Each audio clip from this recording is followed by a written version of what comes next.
طلاق والی عورتوں کو ایام عدت میں اپنی حیثیت کے مطابق وہیں رکھو جہاں خود رہتے ہو، اور ان کو تنگ کرنے کے لیے تکلیف نہ دو، اور اگر وہ حمل سے ہوں تو بچہ پیدا ہونے تک ان کا خرچ دیتے رہو، پھر اگر وہ بچے کو تمہارے کہنے سے دودھ پلائیں تو ان کو ان کی اجرت دے دو، اور بچے کے بارے میں پسندیدہ طریق سے موافقت رکھو، اور اگر باہم ضد اور نا اتفاقی کرو گے تو بچے کو اس کے باپ کے کہنے سے کوئی اور عورت دودھ پلائے گی۔ صاحب وسعت کو اپنی وسعت کے مطابق خرچ کرنا چاہیے، اور جس کے رزق میں تنگی ہو جتنا اللہ نے اس کو دیا ہے وہ اس کے موافق خرچ کرے۔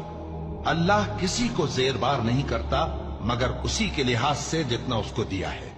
اور اللہ ان قریب تنگی کے بعد آسانی کر دے گا۔ اور بہت سی بستیوں کے رہنے والوں نے اپنے پروردگار اور اس کے پیغمبروں کے احکام سے سرکشی کی تو ہم نے ان کو سخت حساب میں پکڑ لیا۔